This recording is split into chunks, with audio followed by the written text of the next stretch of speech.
I call Piri Hanarei. Tēnā koe. Tēnā koe, Mr. Speaker. Thank you very much for this opportunity. I rise to take a call on the sale and supply of alcohol, display of low alcohol beverages and other remedial matters amendment bill in its second reading this evening. And I do want to pick up on some of the points made by the Minister that this particular amendment bill is about tidying up some of the unintended consequences from the original legislation. Some of them seem rather minor, but for the customer out there on the street, those who enter into supermarkets to purchase what is now a very wide range of alcohol products, this will eliminate the confusion whereby if you're after low alcohol drinks or mead, you can find it all in the one place.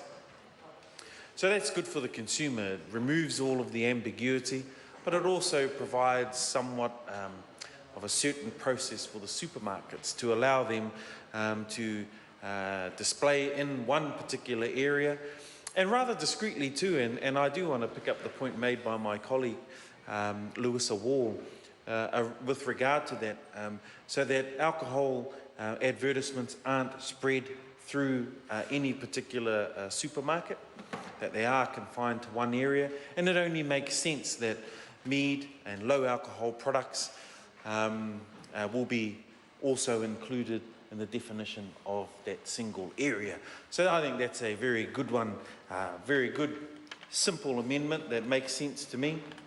However, I do recall in the first reading, many of us, I didn't even know what mead was.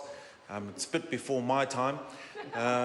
But it was interesting as we looked through the types of alcohol that's available on the market. There are some recent studies that are being done with regard to whether or not the intended effects from the original legislation have actually been met, and whether or not once upon a time you could only buy a certain kind of beer or a certain kind of wine. Now we have a huge variety of products on the market for those who just want to have a small drink or want to be able to have a good time while still being able to enjoy an alcoholic beverage without pushing it too far or over the limit. Meanwhile, on the other end of the spectrum, we've got full alcohol drinks that are available on the market.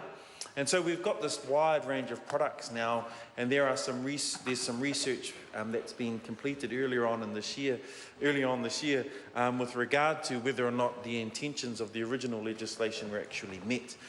I haven't had the opportunity of going through that particular piece of research, but I am interested in seeing whether or not that is actually the case, because some would argue, of course, in the communities of South Auckland, that alcohol is still a big driver of a lot of domestic violence, a lot of the incidences that occur within many communities, not just South Auckland, but in many communities. And I think that the recent local body elections will serve as an opportunity for communities such as South Auckland to put the squeeze on local body institutions to make sure that alcohol harm advertisements and sales aren't creeping into areas where our families live, our children go to school. And anyway, that's another point. And congratulations, Phil Goff. I'll get back to the bill. I think it's also another great opportunity, sir, in the definition of a working day. Waitangi Day and of course Anzac Day makes perfect sense to me. If either of those days falls on the weekend, then of course then the Monday it reverts to the carries over to the Monday, and that makes sense to me. For many, they see those days off as a holiday, as an opportunity perhaps to sink a few ales with the whānau, have a barbecue or whatever it might be. But for many others, they actually are days of cause and purpose. Waitangi Day, great day up in the far north with my Ngāpuhi relations, of which everybody's welcome, despite what the media might say. Waitangi Day, a fantastic day, of course, with the importance of the centenary commemorations around Anzac. I think that these are timely amendments to the bill, sir, to allow us to commemorate and, of course, celebrate those days. The bill was pretty straightforward. It went through to the select committee, of which I was fortunate enough to be on at the very beginning. Sadly, I wasn't able to see it through, but from all of the paperwork and from what I can hear in the House this evening, people work together, straightforward. The Minister's comments about some great amendments recommended by the Select Committee shows that the process is working.